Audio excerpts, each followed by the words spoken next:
It's all yours. Good, it's on. Okay, shalom everyone, and happy Hoshana Rabbah. Even though Hoshana Rabbah, first of all, it's a chag, and we know that even though it says v'samachta b'chagecha, you shall be joyous in your holidays, as referring to all the pilgrim holidays, which is Pesach, Shavuot, and Sukkot. But the fact that v'samachta b'chagecha is mentioned specifically connected to Chag Sukkot makes Sukkot something very special. In general, when the Talmud says the word Chag, and even when the Tanakh says the word Chag, is referring to the festival of Sukkot. I'm going to talk about Hoshana Rabbah, but I have 3 mini talks of 3 guest lectures that I brought in tonight. The first one, who used to live in Tel Aviv and was a member of the synagogue, is Yonatan Xavier Alexander. You can see him in his little box there.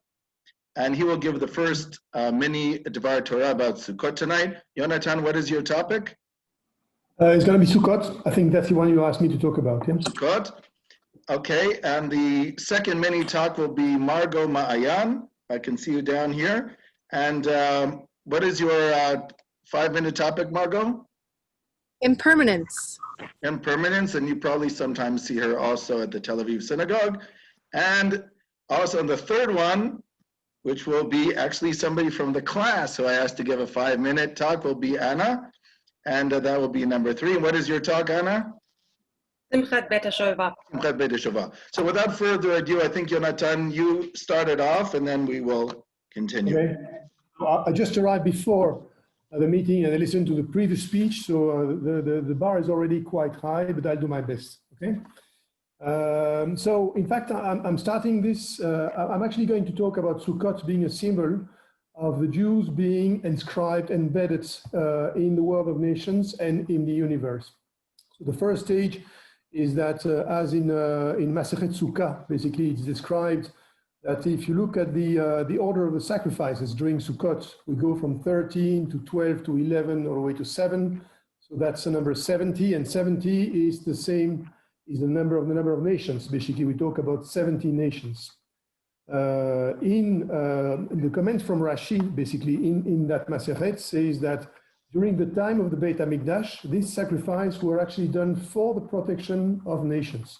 Well, the question is whether that's still valid now that the Beit HaMikdash is not there anymore. It's probably a different story. At the same time, the first Ushpizin is Abraham, which is the father of nations. So Sukkot is very much linked with basically the outside world, basically the world of nations. And then if you look at beyond just the planet Earth and the nations, basically, you see that the sukkah is a very fragile shelter. And in this shelter, it's so fragile that in fact, the rules of the Shach is that we should be able to see the stars through the Shach. So we are in the middle of nature in a very fragile shelter. And at the same time, this is probably one of the purposes, because another author, who is actually Rambam in Yesodei Torah, says that if you want to get closer to God, one way is to wander at nature, to look at nature, to look at the stars, and wonder at all the creations, basically, and get closer to God this way. So at the same time, okay, we are there in a sukkah, alone, looking at the universe, but if you look at it from the existentialist part, we cannot be existing alone without the existence of the other, basically. There is, I mean, a lot of, actually, you mentioned that yourself, actually, Rabbi Shuchat, in your talk about Rabbi Hillel, basically. And in the Avod de Rabbi Natan, where he said, if I'm here, everyone is here, and if I'm not here, no one is there. And at the same time, funny enough, I was just looking at, in Linux, there's distribution called Ubuntu that some of you may know if they are in IT. And Ubuntu in Zulu means, I am here because you are. I am because you are. So it's funny enough, it's the same kind of conclusion, basically. Our relation to the other is important. So the way I see Sukkot is it puts us squarely in the middle of the 70 nations, in the middle of the universe. It also emphasizes our relationship with the other nations, with the universe, And this may be useful in a time where a lot of borders are being raised, all around the world, basically. A reminder that, in fact, we cannot exist without the others. We are in the same boat. There is no other. Is that too short? Thank you. Any questions for Yonatan? Okay, so without further ado, Mayan, Margot, are you still here? Bavakasha. So if you'd like to introduce your topic and speak. Hi, guys. I had some technical difficulties. I just got reconnected. Are you with me? Were you introducing me, Rabbi? Yes, I was. Yes, I was. I'm sorry I cut out of your speech. I'm sure it was amazing. And I'm sure whatever I say now will be hard to follow, although I didn't hear any of it. I'm sorry. That's okay, though. Before you was Yonatan Xavier. Yes. Okay. So, what is it? Tikva Tava, everyone. Pitkatava. About impermanence. And I think, if this year has taught us anything, it's definitely the lesson of impermanence. And a lot of us have lost a sense of certainty in the times of coronavirus and in all the other events that have taken place this year. And it's hard for us to stay sane when we don't exactly know what's lurking around the corner. All of our plans are up in the air. The economy is suffering. Entire countries have shut down. If you happen to hear protests, I'm outside in the sukkah, as you can see. In the background, you may hear, we have no clue what the future holds. And everybody kept saying this year, I wish things could go back to normal. I wish things could go back to normal. And especially during the time of Sukkot, we realized that this impermanence was always the case. And we were just more comfortable in a zone in which we had this false sense of security and certainty. We never know what the future holds. We only think that we do. And we keep getting surprised when things don't turn out the way that we expected. I myself am one of those people, not just during Corona, but all the time. When things don't go as expected, I tend to get a bit anxious, to say the least. But we build the sukkah outdoors, and it offers us shade. It offers us protection from the harshness of the sun, and we get to see through the top the sparkle of the stars. And the sukkah itself has to be sturdy enough to last us all 7 days. And it also has to be impermanent enough that, the wind comes through and we can still see the stars through the schach. I hope I said that right. It's a temporary makeshift structure, and it has to be dismantled and rebuilt every year. And yet year after year, here we are, we decorate it beautifully. And it's this very sacred space for us, but it embodies the beauty of impermanence. And when we dwell within its walls and, we have the opportunity to celebrate. I'm celebrating now with a beer from Colorado, my home state. And we eat meals within its walls, and we sit here on Shabbat, and we sleep and hopefully have sweet dreams under the stars and in the walls of the sukkah. We remember that there's beauty in the impermanence of our lives. And that's definitely, especially, it's a year of impermanence. And I think this year, especially, as we sit in the sukkah and we reflect back on the Chagim of Tishrei, we can definitely feel that the impermanence is actually the norm. So thank you, everyone. How do you say it? Pitkatava. Pitkatava. And thank you, Rabbi Rafi, for allowing me to speak. I don't know if that was 5 minutes, but thank you very much. That's what we call in Hebrew katsar v'la'inyan, short and to the point. There you go. Thank you very much. Long. Thank you very much. Okay, our third little short Dvar Torah will be given by our own Anna Roeder. So, she boldly was willing to offer some ideas for a few minutes.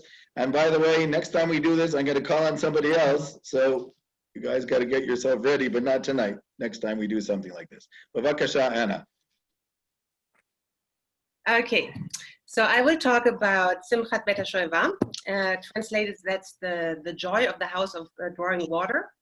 And I picked the topic because I did not know much about it before, and I know Rav Ariel talked a little about it yesterday, so you might hear some things double, but I added some more. So today, Simchat Bet HaShoeva is not really well known, but it's still actively celebrated in some communities, mainly by the Hasidim. And during those celebrations, they sing Shirei HaMa'alot, that consists of Tehillim 120 to 134, so 15 psalms that were always sung during the 3 pilgrimage festivals. And it's 15 psalms because the temple had 15 steps leading up from the outer yard, the women's section, to the main men's section. And also the number in itself has meaning because it's the letters of God. So today it's not really widely celebrated, but during temple times it was a very joyous occasion with a lot of music and dancing. And it took place during temple times during the evenings of Sukkot. And it must have been a big party because the Talmud states, like, if you never saw the celebration of the water drawing, you never saw a celebration in your life. So, but it was actually named for what happened the next morning, the Nisuch HaMayim, so the pouring out of water. It was like a water libation in the temple. While on regular days, only wine was poured over the altar after the sacrifices were burned. On Sukkot, every morning, the priest went to the Mayan HaShiloach to fill a bottle of water from there. And a lot of you probably have been there before because there's this seemingly endless tunnel that was built during the reign of Chizkiyahu, about 700 BC, and you can still walk through there. And I did it once, and it's dark, and it's narrow, and it seems like you're walking forever through water with no escape road. And I'm glad I didn't know that before I went in, because I probably wouldn't have done it if I would have known. But it's still very recommended. I will never forget that. So they took the water from that spring, where the water came out, and carried up, and they were greeted by shofar blast at the temple's water gate. And then as candidate poured the water together with the wine, in order to get blessings for a year filled with water or with rain. Because in Sukkot is one of the 4 judgment opportunities a year where God judges the world, and this is the judgment for the next year's rainfall. So there's a discussion in the Talmud also as why it was only drawn in the morning and not at night, but if it would have been drawn at night, the water would have been impure until the morning. So this is why they have like this kind of twofold thing.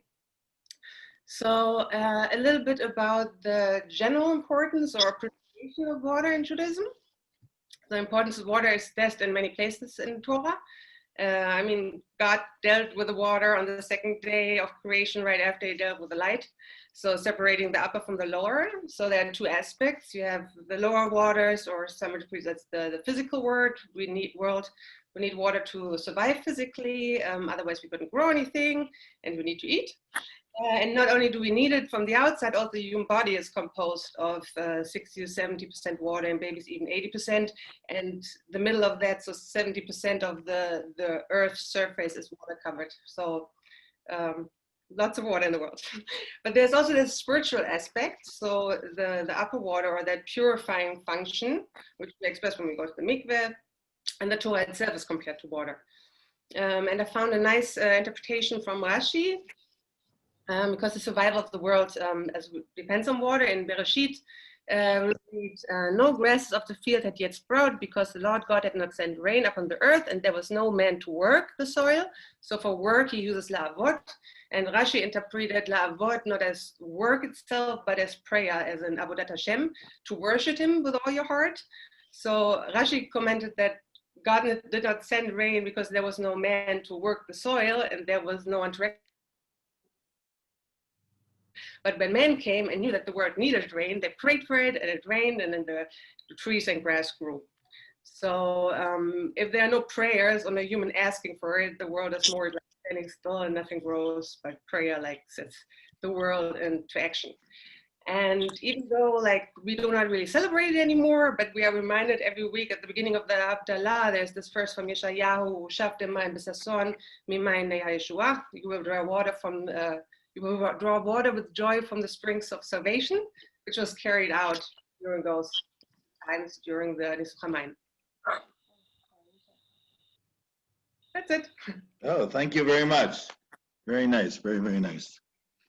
Okay, dear friends, first of all, I'd like to thank our three mini talk speakers, Jonathan Alexander, and Mayan Margot, and Anna Roeder, and I want to encourage others to, if I call on you in the future, to give a little talk. I think it's good because it gives you what you say, you'll always remember. My father used to say. So it's an important way to engage in study. Teaching is part of the way you engage in study.